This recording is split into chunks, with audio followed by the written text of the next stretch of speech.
believe it or not everyone solves their problems with their fists. 2 girls? 2.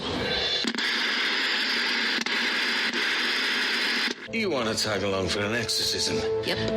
That's out of the bloody question, love. Well, we gave you its name, so you owe us. Well, I gave you your soul, so you owe me indefinitely. All the more reason for me to help you. How is Fitz even here? No, he just showed up out of nowhere with his own spaceship. It's a baller move. Not to mention the whole bounty hunter look he's rocking. I still prefer my cardigans.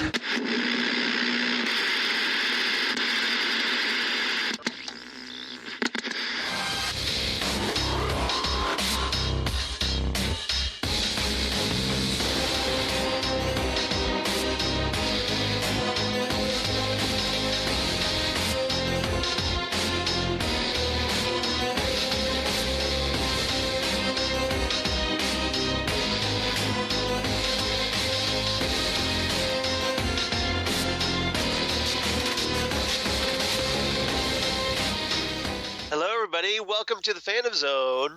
I'm Charles. And I'm Karen. And she's Karen. I thought she was driving this week, so I was waiting for her. I'm so sorry. You're right. Hi, everyone. Welcome to the Phantom Zone, episode 146. Should we redo that over, or no, just keep we don't have to do that. Okay. They're used to me screwing up. So, yeah. So I'm the one that's usually the screw-up around here. So welcome, everyone. I was so busy just listening to the theme song and jamming to the Constantine theme. And then here I am, and I was showing up the Black Lightning comic book, which was awesome. I like that. The retro suit. The first issue of Black Lightning. The very first appearance of Black Lightning. Very nice. Is that a showcase comic? No. Oh, no. It's just it's the first issue of his own comic book. Of his own comic book. Excellent. Yeah. So, because that was his first appearance, was Black Lightning #1 back in the 70s. Very nice. Written by Cleveland native Tony Isabella. Very cool. Who is his co-creator. Yep. Along with Trevor Von Eden. We had a Comic-Con here over the weekend, the Atlanta Comic-Con, and we were going to go, but I had some pain issues in my knee. So we decided, with Sean not feeling 100% and me having issues with my knee, we couldn't go. So, getting old sucks. Yes, it does. We would save up for Dragon Con. So we're waiting for Dragon Con to get here. So that's what we're going to do. All right.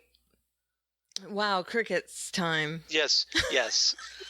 All right, so what are we going to talk about here today? Well, today we're talking Preacher 303, Gonna Hurt.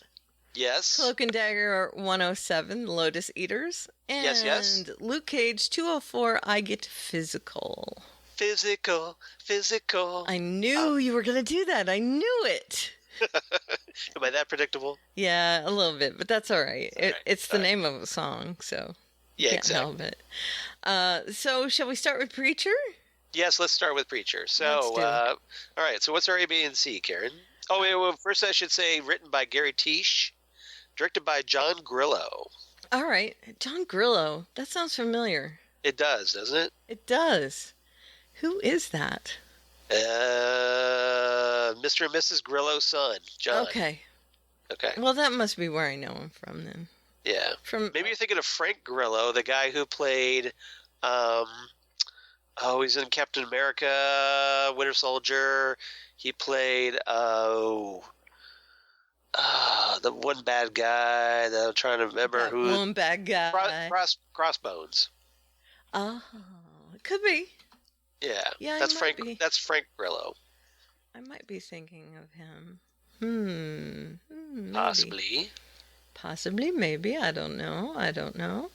Yes. Yeah, okay, so... all right. So my storyline titles are, A story is Tulip Troubles or Boyd's Gambit. Okay. All one storyline, really. Got it. The B storyline is Faith Healer and Step Right Up.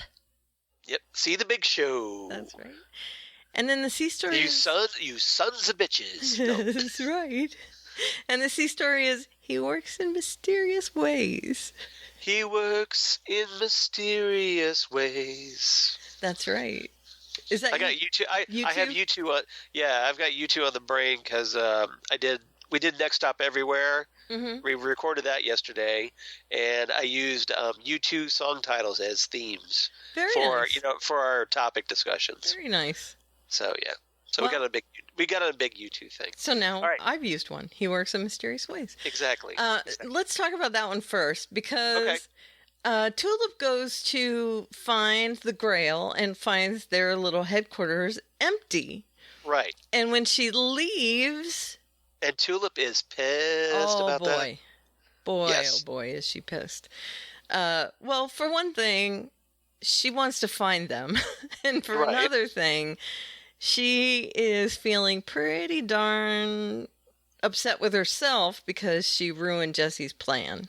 Yeah, feeling a little guilty, shall we say. Yeah, and when she steps out, she is stopped on the road by God.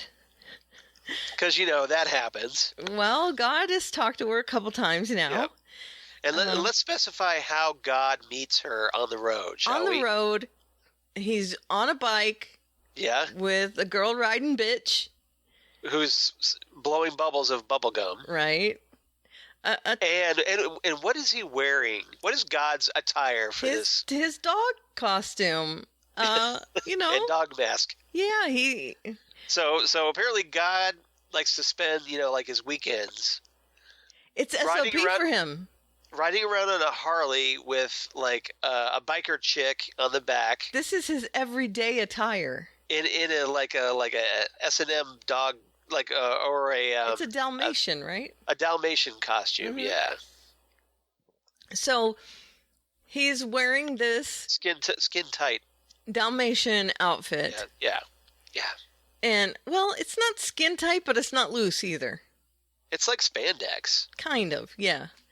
And at least the suit part, not the mask. He's got this Barbie doll biker chick on the back, right? Riding bitch, and biker chick. Yeah, he hops off and he takes his helmet and dog mask off, right? Because of course he's safe. Yes, I like how he was wearing protective shades over his dog mask. Over the dog mask, yes, that was very funny. And so he just removes the whole dog head. Right. So the shades come off, the helmet, everything. And then we find out he looks underneath just like fake God. Right. Remember fake God? Right. And it looks like the fake beard and the fake hair and everything. Yeah, it's the same guy. Right. It's the same actor playing it. Of course, it's the same actor. So Tulip remarks on this and he says it's by design. Mark Harlick, by the way. Mike Harlick, right. Yeah. And Mark, yeah.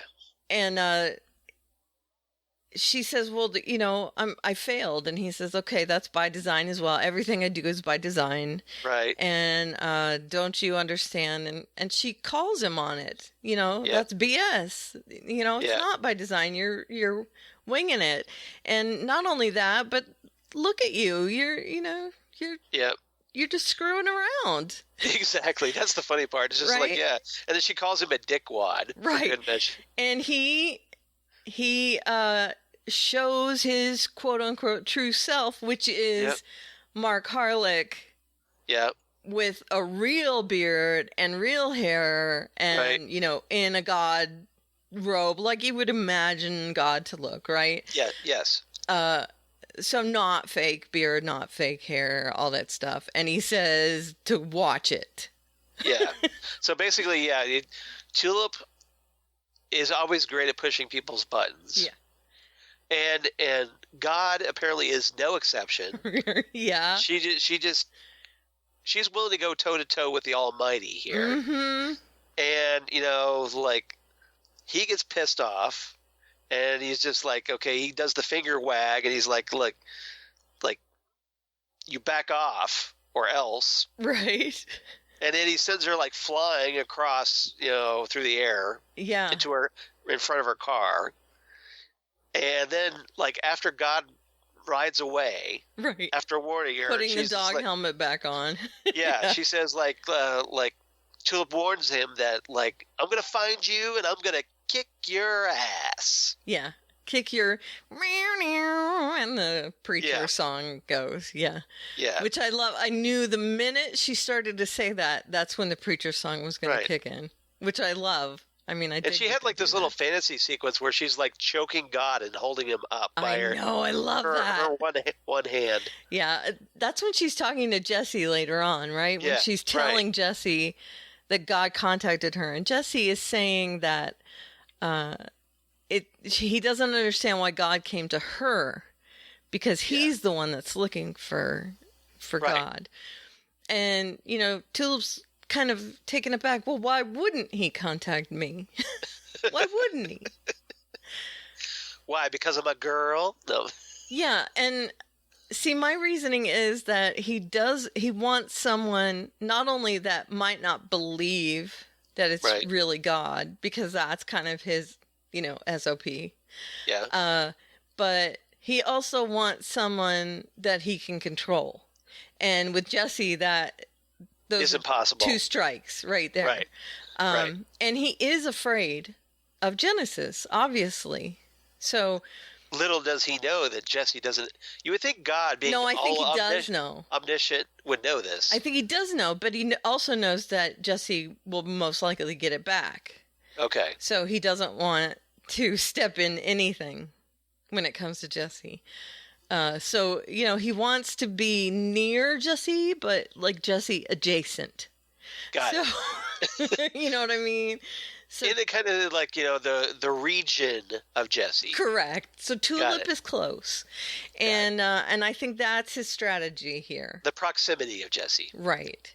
And this, of course, sets Tulip on her path of, Boyd. Madame Boyd. Right. She can help get Jesse away from here. Right. She's the competition. She could help. Right. Because Jesse doesn't want to leave. He has this blood pact with his grandma, which we saw on the napkin, the cutting of the hand and the blood on the handkerchief. Right. And he says he can't leave because he has this blood pact with his grandma. Well, she's going to find out how to break it. So she's going to go to the competition with Madame Boyd. And, Boyd is the whole big family, the rival family. Right. And apparently because the Boyds have kind of taken over for Grandma Langelle. The Langelles, right. Yes. And, of course, Madame Langelle, now that Jesse's back in town, she wants to kind of get her territory back. Right. And she knows that she can use him to try to get her power base back. Right. Yeah. So Tulip is stepping into a mess when she goes to Madame Boyd's house. Yes. And she doesn't realize what she's doing. So she goes over there. Of course, Madame Boyd knows exactly who she is. Right. Because of course. And she sets up this whole big story. My boyfriend, Butch. Rich. Yeah. And she tells this whole story, and Madame Boyd knows who she is, knows who Jesse is, knows who Cassidy is. Yeah, and then she's just like, so how did Jesse get into the blood compact? Right. And you mean Rich? You mean Rich? Right. Yeah, exactly. Yeah, Right. She corrects her. Right. Yeah. But no, I know exactly who you are, Tulip. I know why you're here, and then of course they take her captive. She jumps out the window. They pull her right back. Right. And that's the last we see of her in this episode. Yeah, she draws her gun. Right. It's a stalemate. Basically, Tulip knows she's surrounded. Right. It's just it's the a question stalemate, is, but it's how does she get out of this? I don't think she's going to, at least not in this context. I think it's going to take more than this. Now, fair warning, everybody. I've seen last night's episode of Preacher, so I'm one up on Karen. And Karen has not. So I have to be very careful. Yeah, I don't want to say spoil anything. Don't say anything. Let's just say that Tulip's solution is rather creative. All right. But that won't spoil anything. Yeah, don't spoil anything. But it's very satisfying. Okay, good. I'll leave it there. Good. So I hope you feel the same. I'm sure I will. I love Tulip. She's my favorite. Yeah. Cassidy's my favorite, actually. But Tulip comes in but Cassidy's really kind close. of dick this season. He is, but he's also still entertaining. Right. I mean... And he's even more of a dick in this episode because of his desire for a little love potion. Yeah.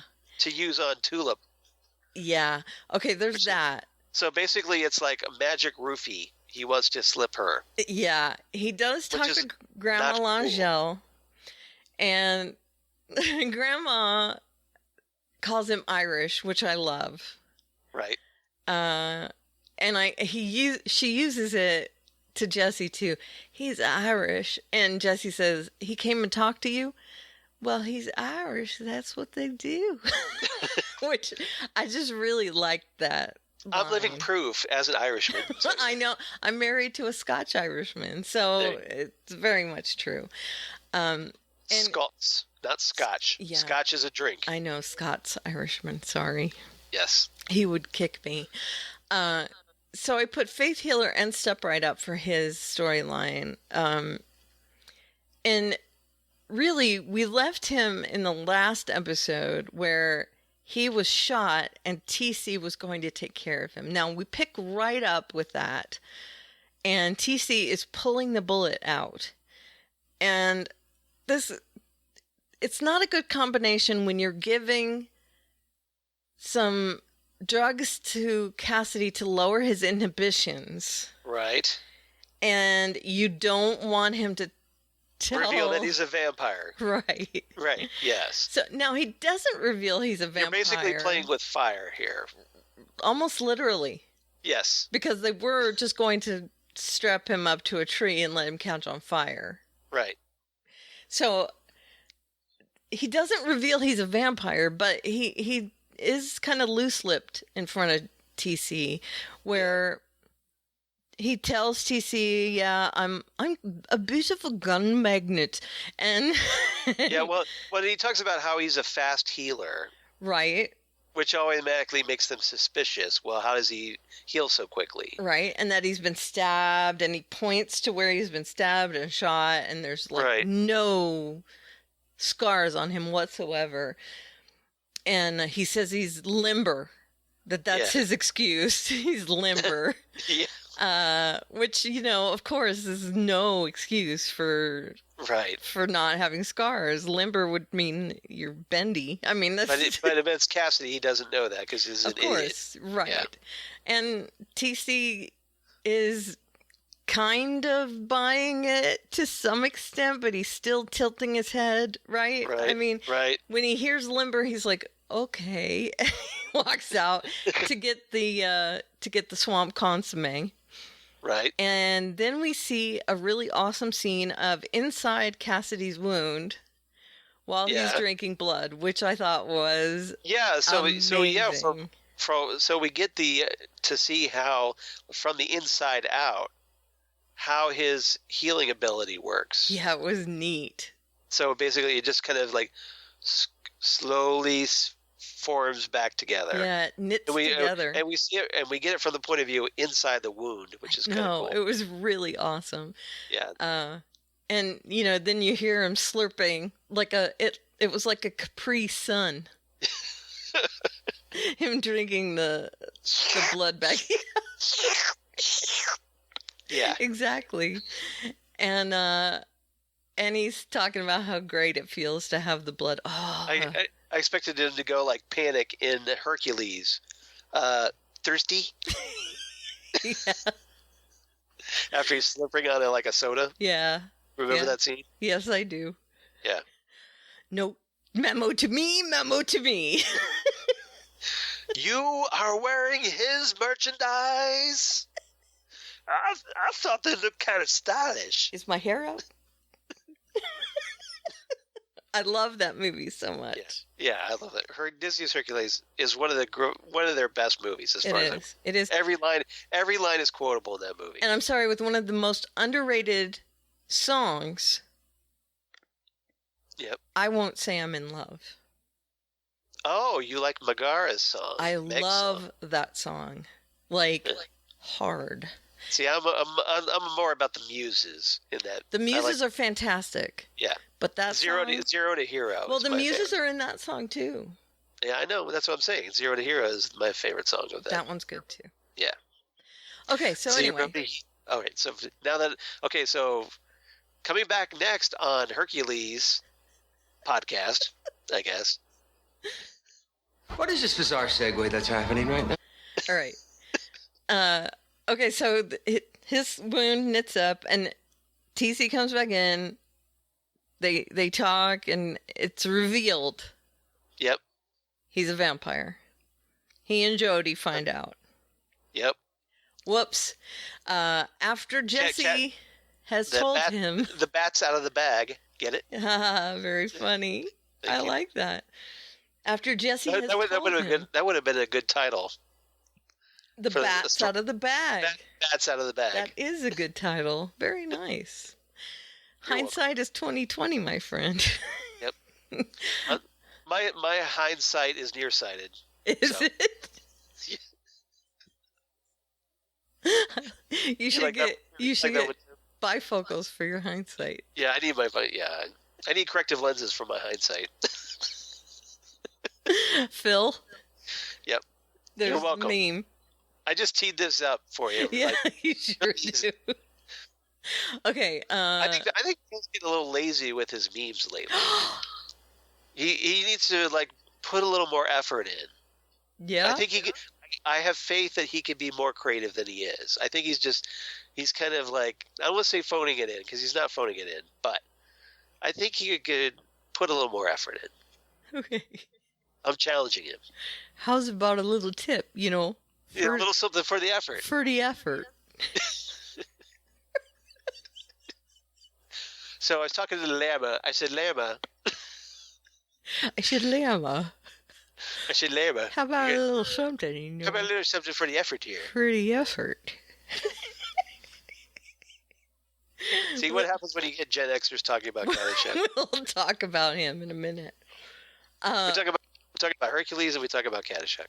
And we'll talk about Groundhog Day in a few minutes. That's true. Yeah. And Star Trek The Next Generation. Right. Yeah, Groundhog Day, that's obviously only the Cloak and Dagger discussion. We'll get there. It is. All right, so anyway. So where were we? Okay, so... Jody and TC find out he's a vampire. After Jesse has told him, you need to leave. And Cassidy thinks he's just telling him to leave to get away from Tulip. But no... He says, look at the pictures. This is Angelville. You know what they do to people here. Leave. I like his one line where he said, I wrote this down. He's like, I'm a bloody vampire in Voodoo Disneyland. I should be their main attraction. Right. And he says, magic, yes. Monsters, no. Right. And Cassidy says, I'm not a monster. I'm a vampire. And he says, yes, okay, you don't get it, though. I mean, he's trying valiantly to explain this to Cassidy that, Jesse, I don't believe. Me, Jesse, I don't believe you're a monster. They do. They do. And that's what matters, is that they believe this. Right. And he had just given this heartwarming speech about, you're my closest friend.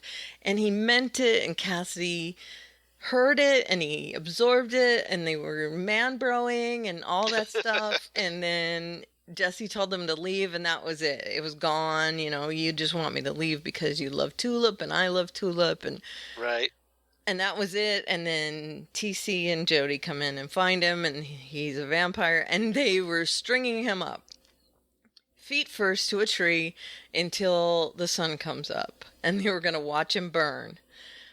And Jesse, being his friend, does the only thing he knows to do, and that is to take him to the tombs. Yes. And this is where we get to find out what happens in the tombs. Yeah, so we get this now. The tombs, I don't remember the tombs from the comics. No. So I think this is something created for the show. Mm-hmm. So yeah, but they've been mentioning it on the show. So right. So they finally we get a little taste of it, mm-hmm. and so Jesse, you see our at the vice end of principal again. Yeah, the very end of the episode, he's essentially playing like ringmaster in this like very dark circus atmosphere / fight club. Darker than Carnival. Yeah, exactly. From HBO, if you remember that show. Yes. That was pretty dark. This is 10 times darker than that. So it's like a basement dwelling, rat infested, mud floor circus with one circle. One ring. Yeah. It's basically like if Deliverance meets Ringling Brothers, Barnum and Bailey. Meets Fight Club. Meets Fight Club, yes. All three of those. One ring circus. He's in there. Buddy's got a top hat on, which is awesome. So there is a Barnum and Bailey component to it, which, you know, there you go. Well, he's the showman. He's the ringmaster. So, yes. So he's up there, and he's kind of like he describes Cassidy as like this backstabbing piece of shit vampire. Right. And the crowd, there's this crowd of locals, and they're just cheering on for a fight. Mm-hmm. So essentially, it's like Fight Club. Right. And now Cassidy is one of the people that is going to be forced to fight. Right. And just slightly earlier in the episode, when Jody and Jesse go out to try and recruit people for the tombs, right? Someone asks him if the tombs are open, and he has to tell them no. And the guy is really mad. He's like, oh, why can't the tombs be open? So you can tell that the town has really been itching to watch these fights occur. Right. Yeah, apparently it became such a local custom. Right. And apparently got developed such a following so that when the tombs went away, that's probably when Grandma lost her influence. Right. Well, in the community. And of course, you know, it's a cyclical thing because she lost her influence, which means she loses those clients, which means she loses people for the tombs. Right. Because that's how she got people to fight. And her power, because she had control over these people that she would do these blood compacts with. Right. And they also fed her. Right. So, you know, those were the people with the machine. Right. Yes. So, I mean, it was all a big circle. And so hopefully they'll be able to, through this, you know, Fight Club type of thing happening, they'll be able to get more people for Grandma. Although, you know, it's not going to end well for Grandma, you know. Spoiler alert. Yeah, unless they change the comics rather radically. But you guys know this, right? I mean, it's always going to end well for our heroes, quote unquote. Right. Let's just say something better happened to Grandma because she goes out in such a spectacular way in the comics. It's so great. So we better see that. Yeah. I'll be very disappointed if we don't. That whole city. All of Angelville pretty much gets what it deserves, right? Right. Yes. So, okay, so we're ended up with, you know, poor Cassidy not only has to fight, but he has to kill the vice principal. And he has to. I mean, you know, he's never really thought twice about killing, but this is something he doesn't like to participate in, this sort of just gratuitous killing. Well, I mean, he doesn't want to like risk himself when he doesn't have to. Right. Yeah. So he does end up killing the vice principal, and then Jesse says, this is your taste. Come back if you want to see more. And I'm sure he's going to use this as a recruiting tool now for he and Jody to go out and get more people for Madame Langelle. Yep. And does he still have the potion on him? I believe so, because earlier in the episode, Grandma gave Cassidy the spell. Right. In this little potion bottle. Right. So is he going to be taking that, or? We'll just have to find out. Yeah, I don't know. Don't say anything. And then there was something that happened. Grandma gave Jesse something out of a box that he ate, and also Tulip ate something out of that same box. What was that? Someone said it looked like licorice. It could have been. Yeah, but it was something just too much. Like a peppermint stick or something? Yeah. Like one of those? But it makes me feel like there's something up with that. Because they both had it in the same episode. That's a good question. Do you know what I'm talking about? Do you remember? Yeah, I know. I think it's just one of those, like, homemade candies. Right. But knowing her, come on. Yeah, it's probably drugged or something. Yeah. So, yeah. It's probably more than what it's supposed to be. Or it's made out of people or something. I thought it was a finger. Yeah. No, because then it'd be finger looking good. Yeah. Gross. I had chicken for lunch, too. Gross. And the thing is that, I could see Jesse having to do it, right? But Tulip opens up the box and looks at it and smells it, and then she just goes, whatever, and she eats it. And I'm like, why would you eat anything in that room? I don't know. Keep in mind, she ate that that concoction that Jody made. Yeah, the consomme. Yeah, the consomme. Thank you. Gross. I was forgetting that. So yeah, so she went ahead and ate that. So apparently she figures, well, if Cass could eat it, I could eat it. Yeah. Which is not smart. No. And then she just eats whatever's in Grandma's little box. It's just gross. Anyway. Maybe she'd stick to Booberry there. Yeah. Just saying. Saying. Or maybe she still has a death wish. That's possible. Okay, so I think I hit on everything. If I didn't, don't say anything because we need to move on. You know more than me. Yes. But I thought it was pretty good. I didn't spoil anything. And more TC, TC-like behavior from TC in this episode, I thought. Right. Because of the perviness. Right. I thought he was a little more creepy than he had been in earlier episodes. Yeah. So, there was that one bit where Tulip's trying to pump TC for information. Mm-hmm. And she says, you remember how you offered to show me your dangle? Yeah. And so she lets him show it. Yep. So in the hopes that, like, she could kind of, like, butter him up in the hopes that it gets... Figuratively. Yeah. Figuratively speaking. Yes, not literally speaking. Because, let's not even go there. Forget this. Just no. Yeah, I don't want to put those two things together in my mind. No. But you were talking about how he wasn't as pervy on the show. And he's still very much TC light. Yes. Jody, however, he's the quasi-TC. He's the Diet Coke of TC. Jody, he's 1 calorie TC, not TC enough. Jody is becoming very ominous to me. Yes. Though. Well, he should be, because in the comics, Jody is a scary dude. Yeah, and I think he is becoming that way. I mean, Jesse almost taunted him in this episode, and he didn't let Jesse get away with it. No.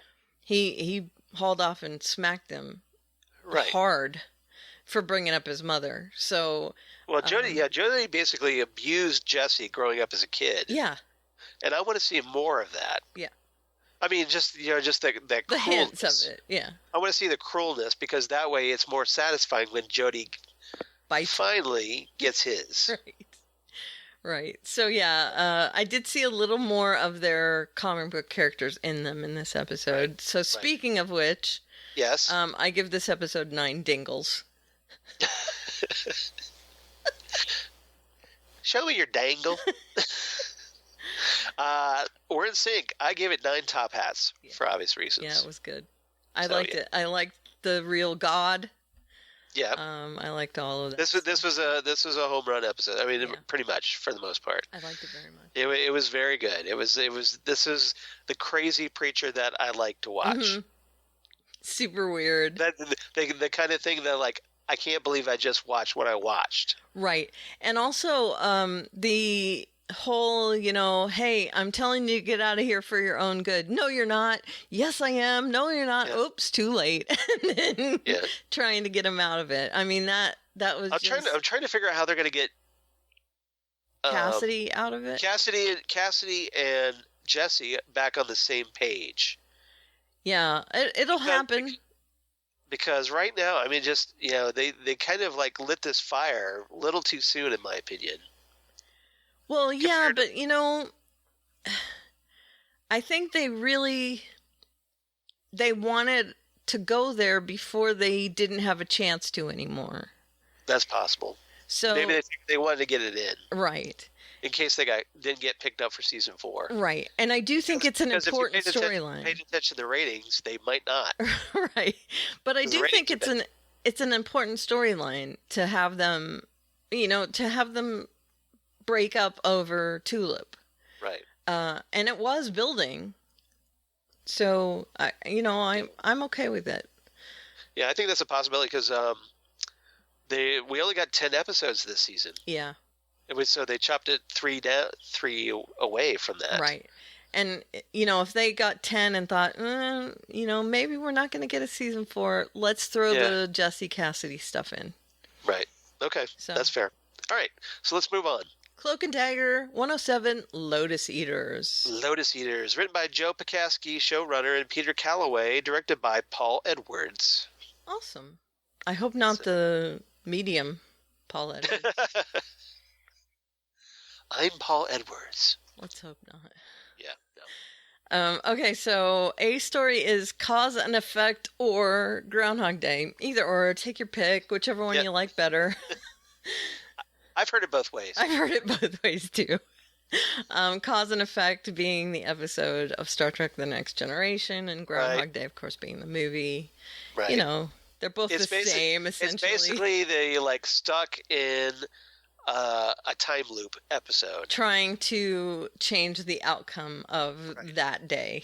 So either, until a lesson is learned or a certain thing is done in this particular order to get them out of the time loop. Correct. Yes. Cause and Effect is more a parallel to this episode because it's avoiding an explosion that destroys things. Yeah. Groundhog Day. I hate Groundhog Day episodes of shows. Yeah, me too. But I thought this one actually worked pretty well. It was good. I love Cause and Effect, though. Yeah.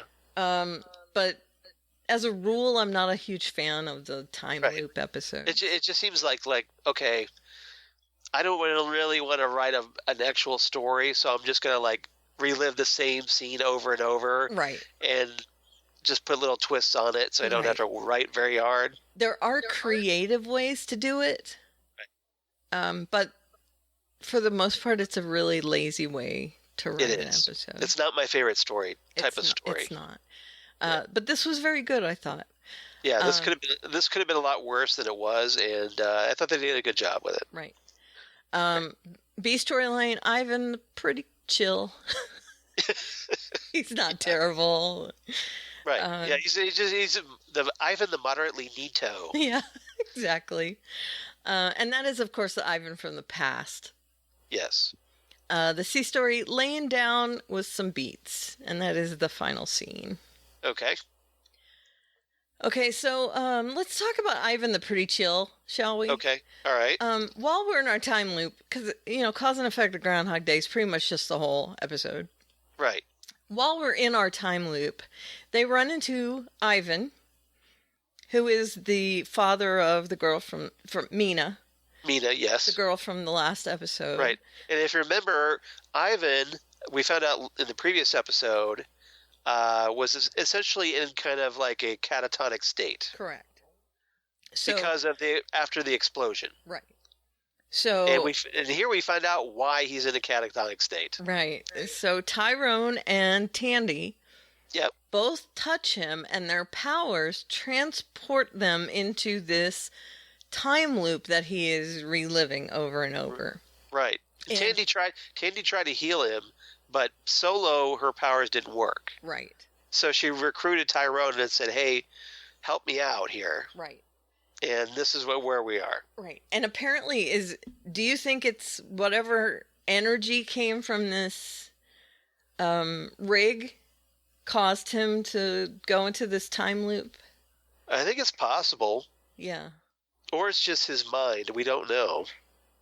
I don't think it's just his mind, because why would it suck them into it? Well, if they entered his mind. I guess. Like his whole mindscape became like a loop. Yeah, that's true. Then they got pulled into his mindscape. Okay. Okay, Natalie. Natalie. Yeah, have you not seen the movie Mindscape? Natalie, No. What's her name? Died off of a boat. Oh, yeah, he's murdered by, what's his name? What? Yeah, Robert Wagner? Oh, yeah. Allegedly. Allegedly. Oh, man, I can't remember her name. Yeah, I know who you... Anyway, they put Natalie Wood. Natalie Wood, because she doesn't float. Sorry. That's harsh. They wear these little things, these little helmet things, and they relive memories. Yes. Okay, anyway. Got it. I mean, I'm familiar with it, but I've just never seen it. Oh, okay. Yeah. So anyway, they are finding out that he's living in a time loop, and that's why he's catatonic. But he is his younger self. I always thought that was Dreamscape. It is Dreamscape, thank you. You're right. Right.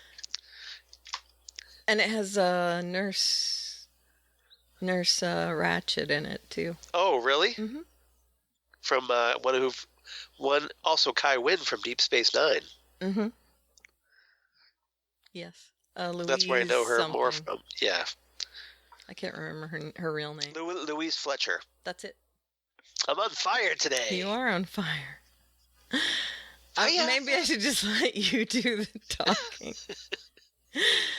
Okay, so Ivan is his younger self in the time loop, and he's just real chillaxing because he knows it'll just, as soon as the explosion happens, that everything's just going to reset. Right. There's nothing you can do about it. Apparently, he's been doing this over and over and over and over and over again for 8 years. Right. So, needless to say, he's just a little blasé and jaded about everything. Correct. Just a bit. So because he hasn't been able to find a way out. He is hanging around in his own brain. He's listening to the same Red Sox game over and over. Yep. And they're winning, quote unquote. Right. Okay, so Tandy and Tyrone first tries to make it to the to where the explosion is happening, but he can't make it there. Right. And it does explode. This kind of control room or whatever it is. Yeah. Right. So they're trying to make it there, and all these workers from the core room. The core room. Core room. All the workers from the rig are coming out of nowhere and assaulting him and trying. Yeah, essentially they become like zombies because of whatever thing was going on there. Right. Right. And of course, Ivan's telling them, "Yeah, that's what happens. You can't get there." Sorry. And it's because he's the only one on the rig. Right. So when he tried to go, they all stopped him. When Tyrone tries to go by himself, they all stop him. And Tyrone says, "Okay, so let's come out of it. You let go and I'll let go." Tandy doesn't let go. Right, because apparently Tandy finds out that her father, she can talk to her dead father on the telephone, because apparently her father, right before their accident on the bridge in their car, he made a call, and he called the rig, and he talked to Mina's father, Ivan. Right. And it apparently yelled at him. Well, we saw that side of the conversation. Right. In the car. Because Ivan says like he was this angry guy on the phone. Right. So Tandy finds out about this, and she's just thrilled to be able to talk to her father again. Sure. And she doesn't want to let that go. Mm-hmm. Tyrone tries to talk her to coming out, and she doesn't want to go, and she's kind of refusing him. Then she finally is like, "Okay, I'll do it." And then she says, okay, on the count of 3, we'll all leave together, right? Right. Sucker! Yeah, and he says, boy, you're good at lying. Yeah. When he comes out. And he finds a way to get back in, Tyrone. Not according to Mina, remember? Mina thinks she's a horrible liar. I know. Well, that's Mina. That's Mina. And I think she kind of wanted Mina to know who she is. Right. So I subconsciously. Think, yeah. Yeah. I think that's why. Tyrone goes back in, and by taking Ivan's other hand. Yeah. And goes back in, and he's like, what the hell, man? Right. Finds her throwing cards into a hat and waiting for her dad to call again, and it's happened 4 or 5 or 6 or 7 or 10 times or whatever. Right. And now she's getting blasé and jaded about everything. Right. And he says, okay, it's not your dad. And right. She says, you can't tell me that. And he says, okay, well, ask him something only you would know, that Ivan wouldn't know. And so in order to prove that it is her dad, she does. Right. She asks him, who's in your back seat? And he says, no one's in the back seat. And that's what triggers her.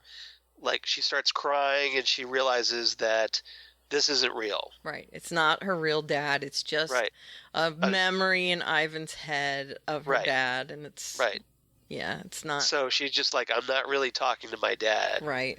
So then she's like, okay, we need to get out of here. Right. And not just that, but we should wake Ivan up. So, what they plan to do, they try and talk Ivan into remembering who he is.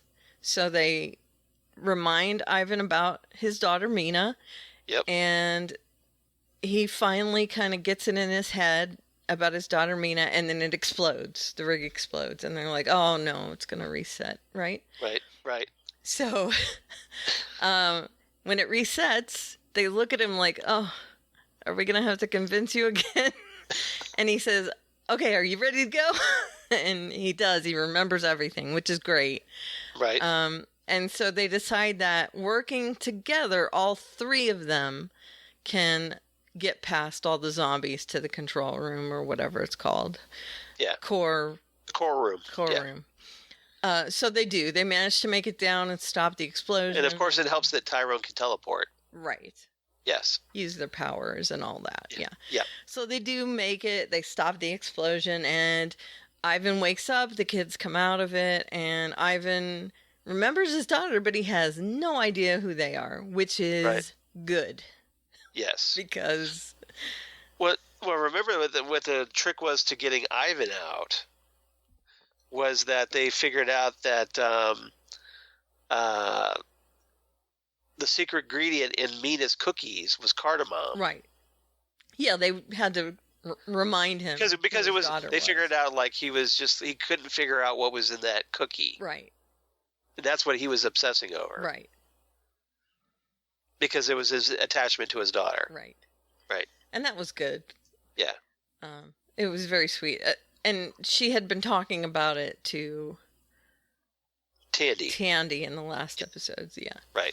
So he does wake up. I'm glad he didn't remember who Tyrone and Tandy were, because that would have been too big of a loophole for me. Yes. And they tailed it out of there, and he and his daughter reconnect, and so everybody's just like, "Aw." Yeah, that's good. Yeah. And then at the end of the episode, Tandy is going to sleep in the church, and of course she's sad because she did feel like she had reconnected with her father, but now she's back where she was. She has no home, no family. Right. The closest thing she felt to a dad was just taken away from her and Greg. And by the way, why are we not revisiting the fact that Greg is dead? But whatever. I know.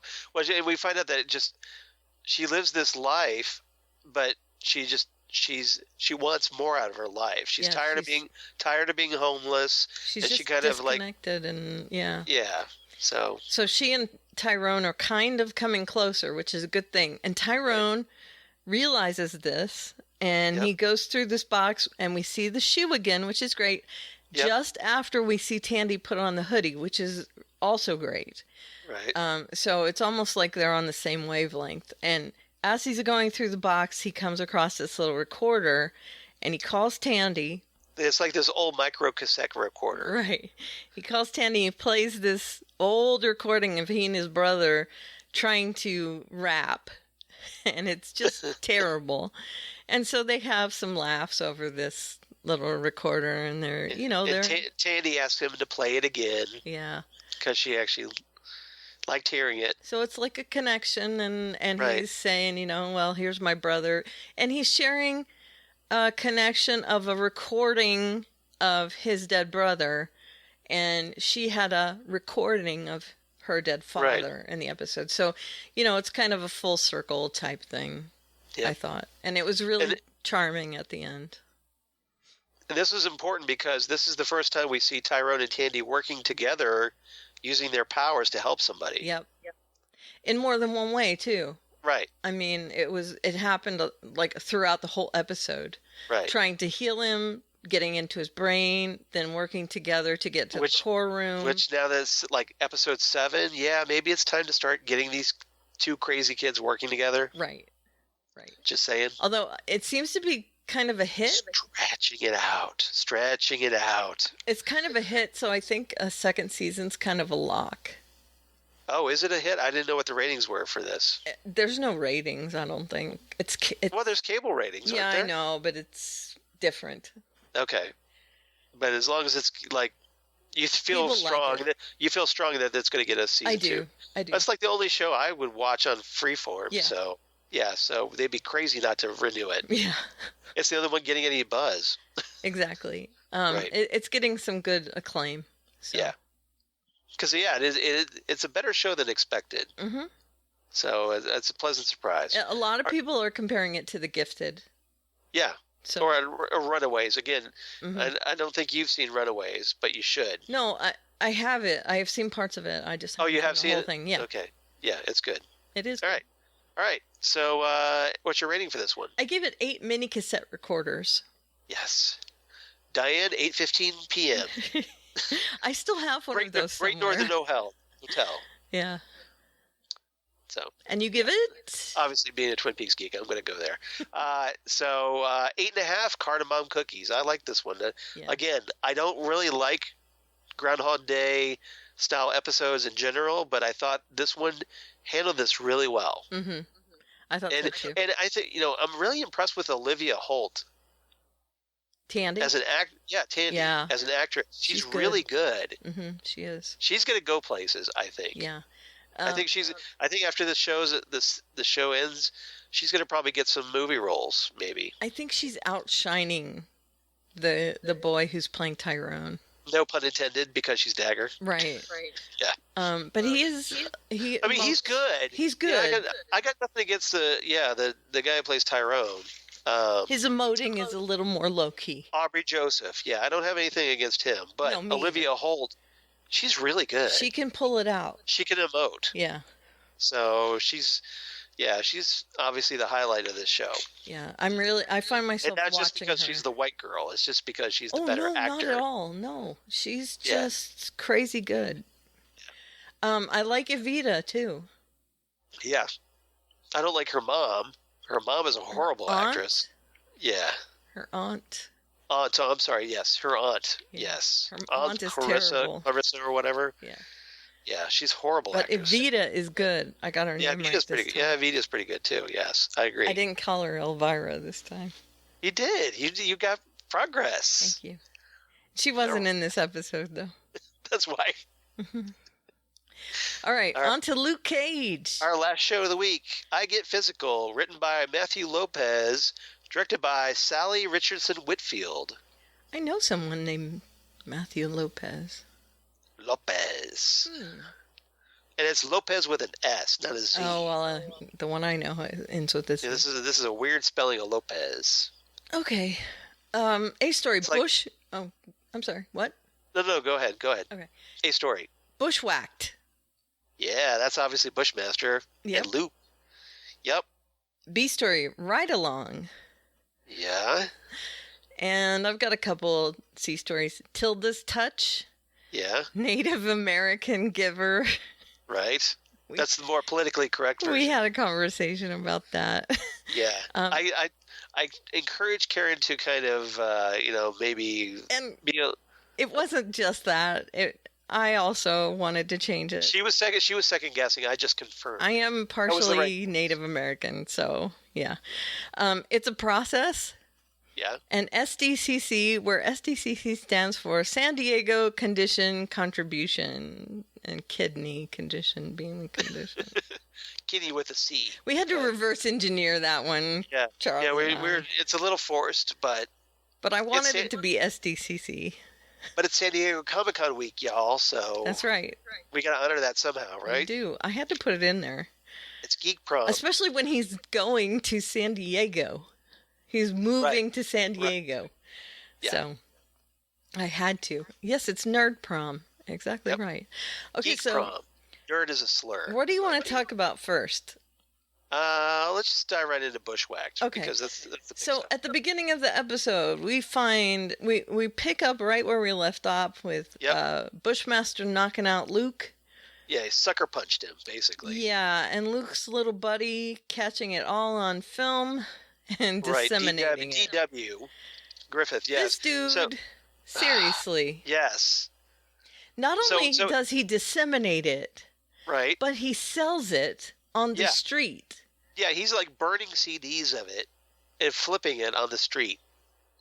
So this guy has like zero loyalty to Luke. And Luke calls him out. It says, hey, what the hell? Right. I thought you were on my side. Yeah. And he says something to the effect and he's like, brother got to make a buck or something. Or brother got to make a dollar and hey, you're a hero. You'll bounce right back or something like that. And and Luke's like, oh, not cool, man. Not cool. Cool. Yeah. So yeah, I wasn't happy about that. And they show it on the news, that people are talking about it all over town. And, I just wish people knew that Bushmaster, his powers are only temporary. But they don't know that. They don't know it.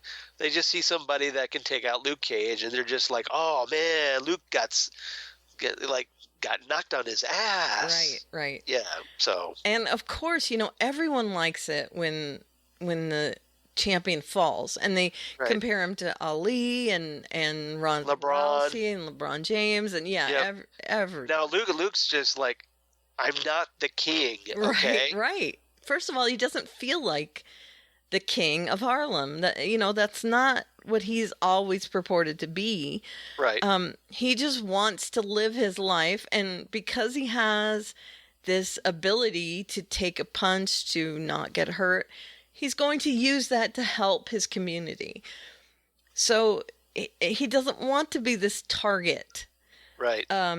So he wants to be able to like do his thing, but he doesn't want all the trappings that comes with the publicity. Right. And of course, getting mowed down by Bushmaster. He's realizing he can't do it both ways. Right. Or have that, like the way he wants it. And so many things are just taking him down peg after peg after peg in this episode. It's just not fun. Right. And then on the other side of the Bushmaster coin, Mariah also sees this, and Shades tells her that, we need to watch out for Bushmaster because he is, taking the gun market. Right. If he is doing this to Luke, he doesn't need the guns. Right, exactly. It's like, so if he goes after Luke and takes him out, what's to stop him from going after us? Right. He doesn't need the guns. He wants to come after us. And meanwhile, Mariah's just like, oh, is it 10:30? Time for my drink. Right. There's that. And the fact that Piranha has made them some money, which she hasn't seen yet. It's all on paper.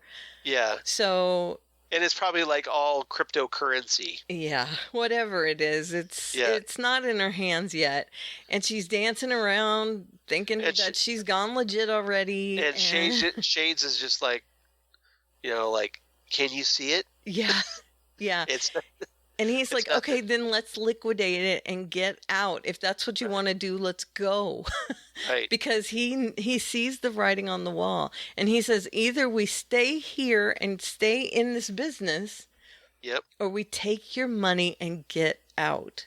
Yep. And he is really quite smart when it comes to that. But Mariah wants, she feels like... She's looking for the big payday. Yeah. Not just that, but she feels like it's her birthright. Yeah. That, this club is her birthright. The picture's her birthright. The money is her birthright. And she can go legit and stay there.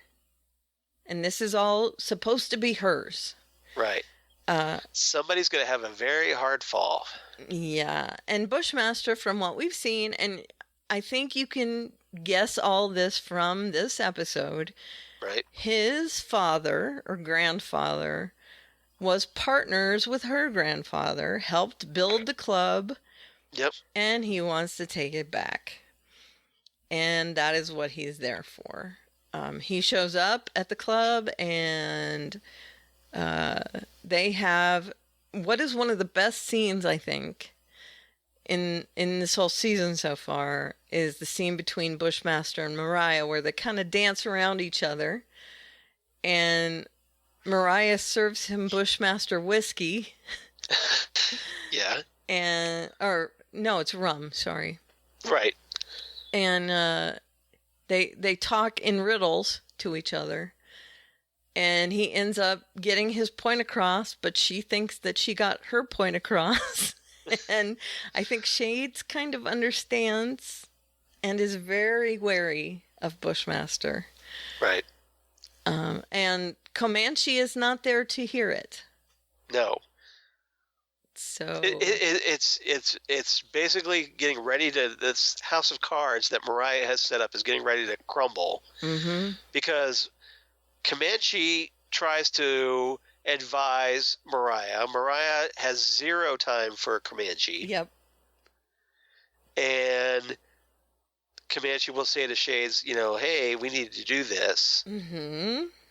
And Shades tries to talk to Mariah, but she's not listening to him either. Right. Right, because she knows best. Right. And really, she's just clouded by all this rhetoric that has been shoved in her ear by her predecessors, her mother, her father, right. her grandfather, all of those people. Right. And, it's, you deserve this she feels entitled. As part of this family. And it doesn't matter which side of the family, because now she's taken the other last name. And it's going to burn her as a result. Oh, big time.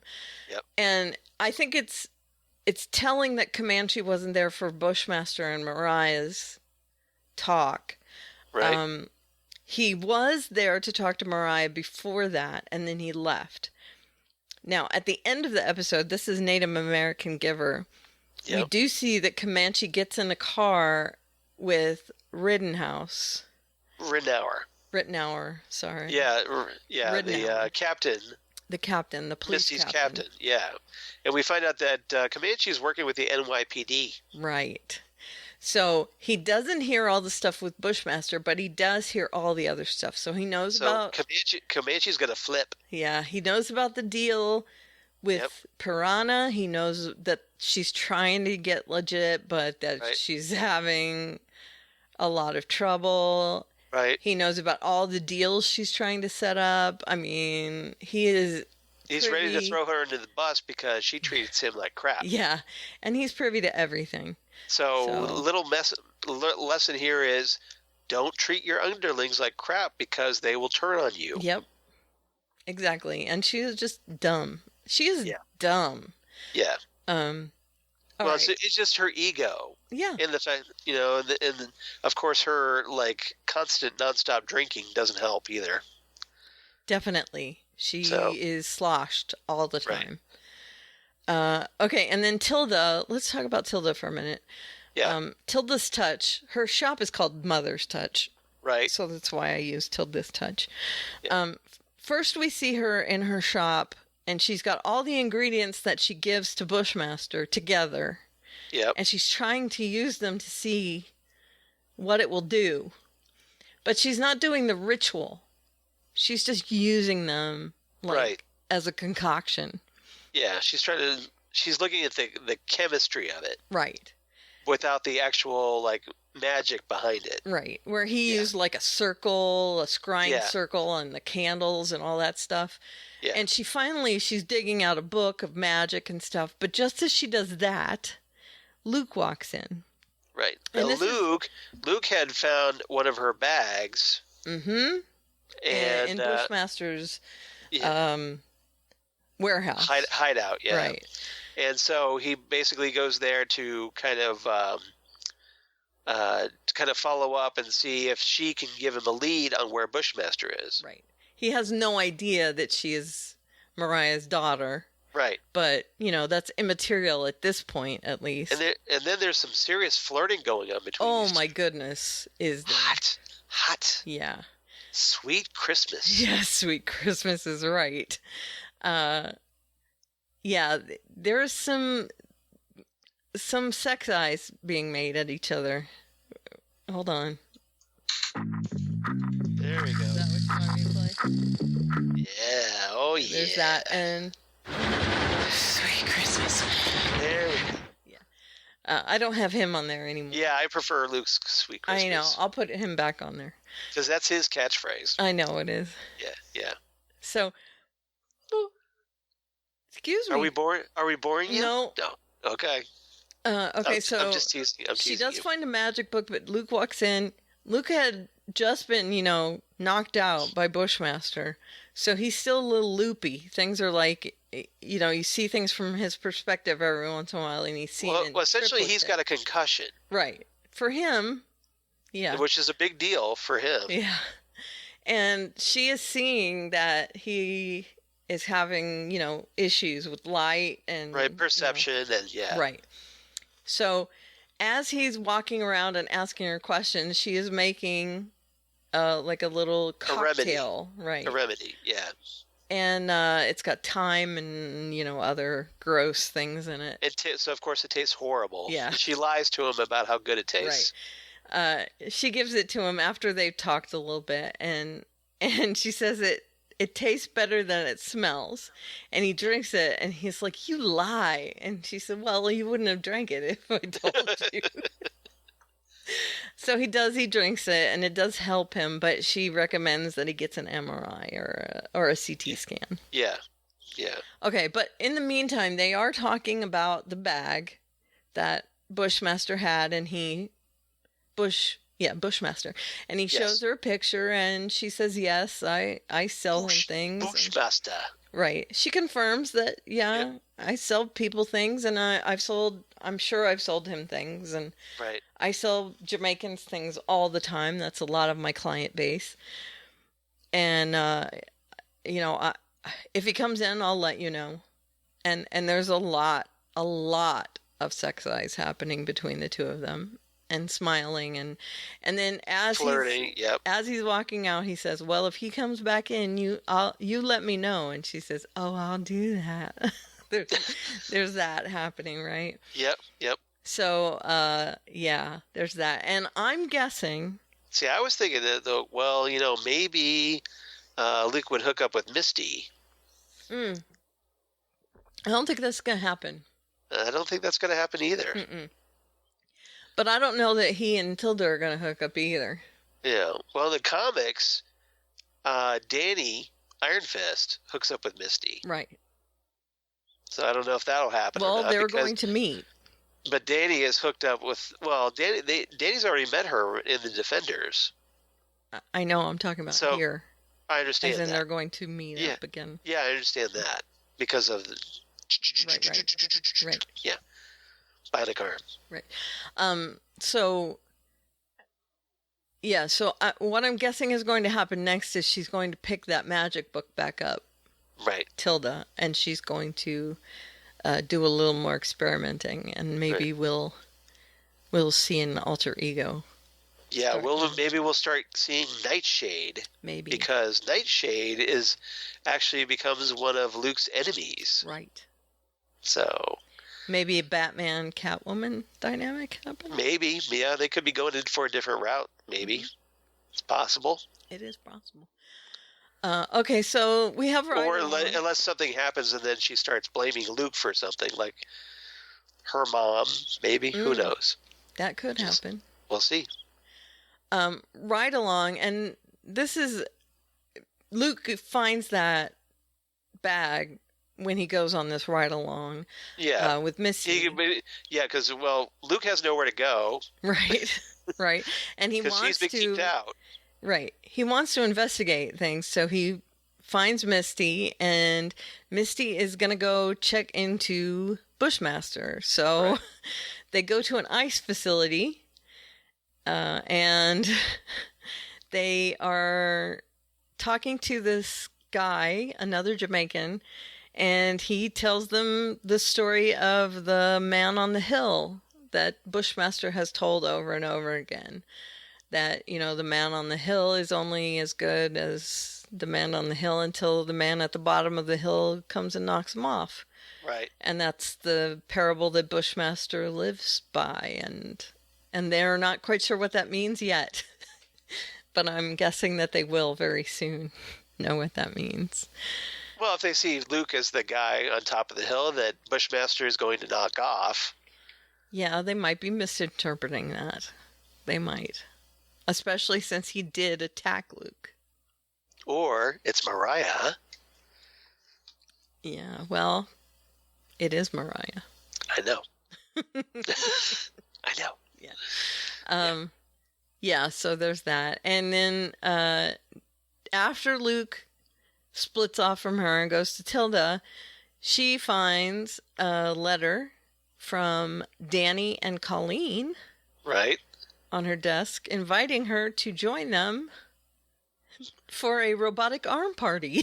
Yeah, bionic arm party. So it's like, hey, guess what? Here's a design. We designed an arm for you. Mm-hmm. Which so is she's awesome. she's like, hey, I get an arm. Mm-hmm. And she was like, all right. Yep. She seemed pretty receptive to it. Right. Well, because I'm sure she's tired of all the no arm jokes. Yeah.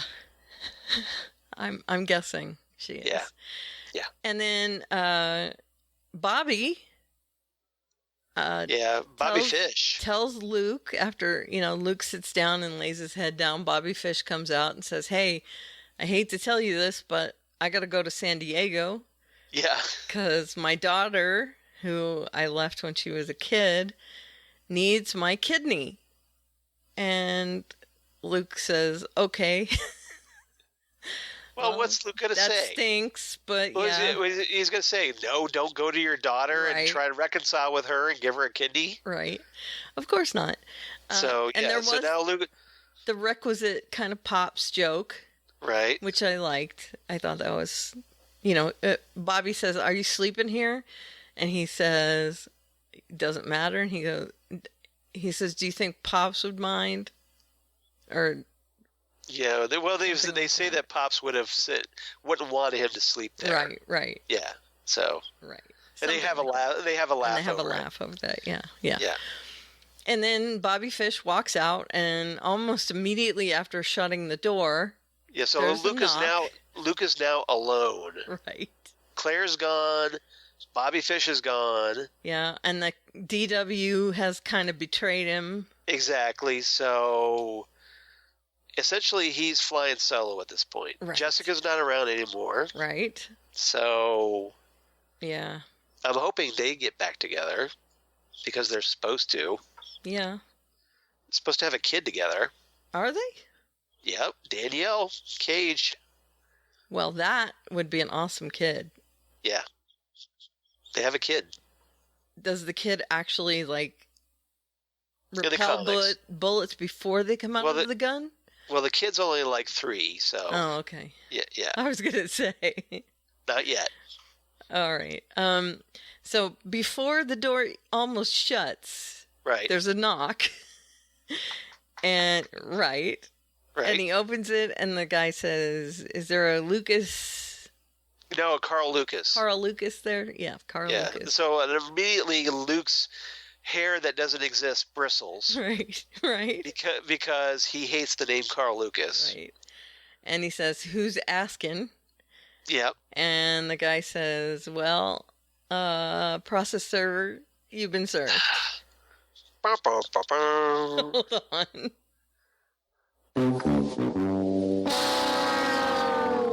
So just to keep kicking Luke while he's down. Yeah. I mean, a peg. Just, right. Yeah. And not to mention, earlier in this episode was the last time at Claire's apartment where he sees that Claire has gone on to Havana. Yeah, there was like a realtor there. Yeah. Or whatever. And the realtor's like, well, Claire left you a letter. Right. And you're not allowed in here anymore. Yeah. Yeah. And he sees the hole in the wall, and so it's just like... Well, he's like, sorry about the damage. Right. It's just... Everything is just knocking him down in this episode. So it's just terrible for him. Yeah. So, the only hopefully he gets back on track. The only consolation that I can take for him is that Bushmaster is not out to get him. So... if Bushmaster can take him down, great, but he's not really... He doesn't have a vendetta against him. That's not the main target. Right. So, I mean, he doesn't know that yet, but... Right. So... so how many episodes are you ahead of this? Just a couple more. I haven't dived back in yet. Okay. All right. So, all right, anything else about this episode? I think that's it for me. How about you? I'm done. Okay. So, what's your rating? I gave it 8.5 subpoenas. Yeah. Which I always think is a funny word.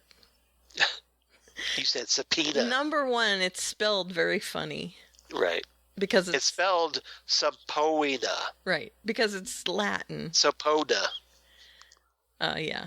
But it also, it sounds a little bit like peanut. Because you're 5 years old. That's right. All right. What did you give it? We're in sync again. I give it 8.5 Dear Luke letters. Yeah. Because Luke got the Dear Luke letter. He sure did. We don't know what it said, but it's definitely a Dear Luke letter. A Dear Luke letter, yeah. Yeah. And we're pretty much, it's hard for us to be too diverse on these shows. These are all shows that we like so far, so. And they're pretty consistent. Yeah. So, yeah. I mean, we had like a half-point disagreement on and it's Cloak not and Dagger. Really a disagreement. No, it's just like, it's negligible, really. Yeah. It really isn't anything. Right. All right, so do we have any feedback from Justina this week? We do, a little quick one. All right, quick one. Play it. Hi, Karen and Charles. I give the latest episode of Cloak and Dagger a 9 out of 10 forgotten voices. Why is it not getting a 10? Because those workers caught in that loop reminded me of zombies, which caused a points deduction. But the show is still fantastic, and I can't wait to figure out what's going to happen next. I hope you have a super week. I gotta go. I have a date with an Ant-Man and a Wasp. Talk to you soon. I see what you did there, Justina. Hope you... Run away! That's what she does when she sees zombies. Right. My big brave butterfly. Yeah. Yeah. She's so cute. Zombies! Oh no! I love Too zombies. Funny. Too funny. But I hope you enjoyed the movie, Justina. I thought it was pretty good. It didn't make a lot of money, but you know what? It's all about what you like and what you don't like. Exactly. And I like Paul Rudd, and I already know the ending. Yep. Which doesn't ruin it for me. Right. By the way, are you on Reddit? I am not on Reddit. Okay. So I'm on Reddit, and I was part of the thread on Reddit. I don't know if you heard this, and it is comics related, by the way. Okay. All right. There was a thread where people were talking about they believed that Thanos was right. That, we could save resources by just getting rid of half the population. And right. It was really quite a diplomatic way to just, get rid of a random amount of people, right? Yeah. But isn't that a little extreme? I'm just telling you, it was in theory they said that. The masterminds at Reddit, yes. Okay, so someone got on that same board and said, okay, so what we're going to do is we're going to ban half of you permanently from this subreddit. Nice. And there were like 600,000 of us or something. I mean, it was an incredible amount of people there, right? Yep. I survived the snap, by the way. So I'm in Survive the Snap. So you survived to the sequel. I did. But you could watch it on Twitch. Okay. They were going through and banning people. It was like a algorithm that they were running and banning half of the people from the subreddit. It was very funny. And everyone was like, no, don't ban me, no. Okay, well, guess what? You said. Right. Yep. In theory, it was a good plan, but if it was being put into implementation, you wouldn't really want it to happen, right? Yeah, well, it's always sounds like a great plan if you're not one of the half that gets... Exactly. And people are on Twitch, oh no, I don't want to be one of them. And they're like, oh no, I'm banned. And then, of course, they all set up a group, didn't survive the snap. A support group. Right. Yeah. So it was really quite funny that this actually had like a real world application, Thanos' snap. Hey, Reddit users. There's a door that leads outside. Walk through Stop it. I was part of it. And you know what? I do other things too. Okay. Go outside. You didn't. There is strange ball of fire in sky. No, strange ball of fire in sky makes skin burn. They have sunscreen for that. It makes skin burn. I know because I used like SPF 55. It makes eyes hurt. Strange ball of fire in sky is scary. No, anyway, fire good. I just thought that was a funny little comic related anecdote while we were talking about the Ant-Man movie and all that. Right.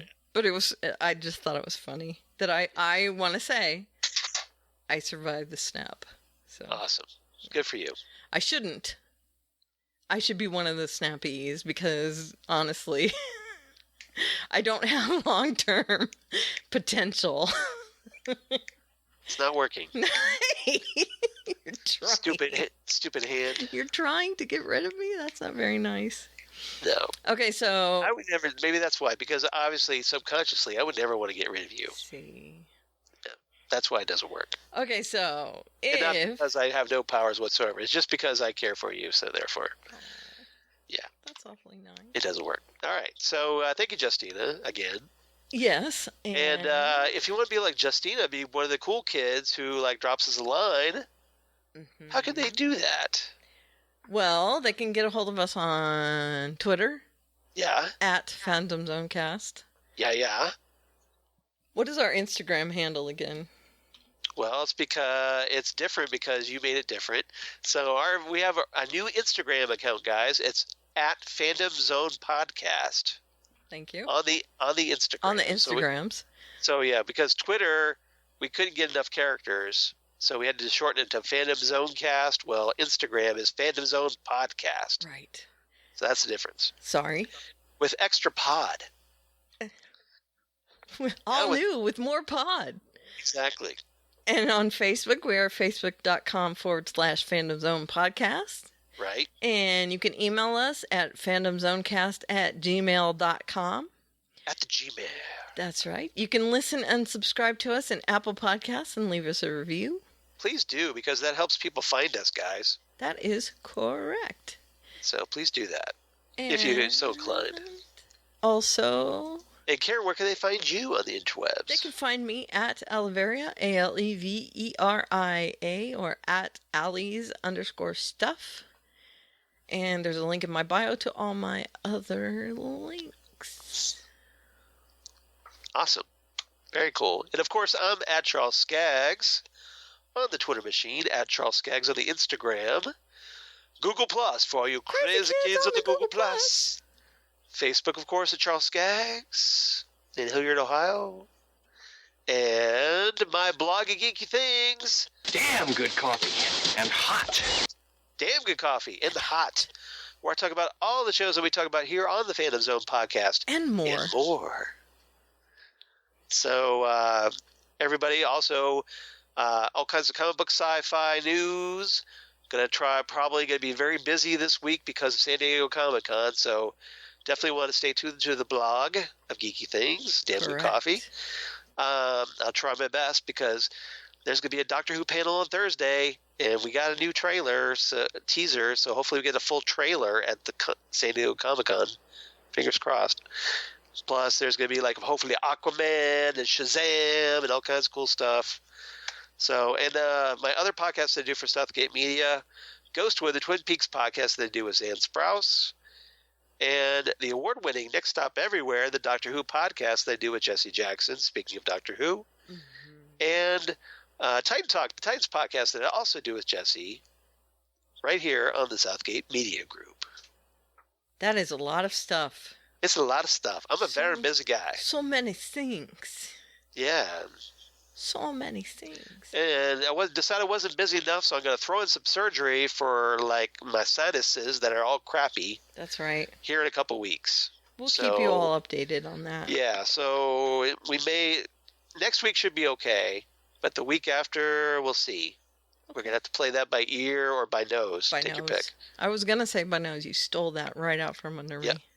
That's not fair. You can catch the, take your pick. Get it? You can pick your family, you can pick your friends, but you can't pick your friend's nose. Yes. Yeah.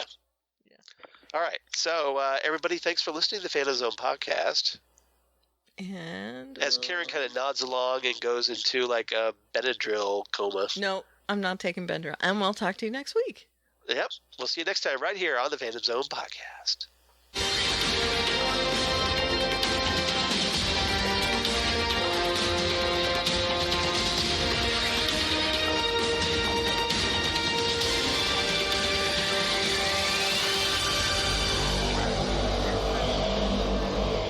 Black lightning.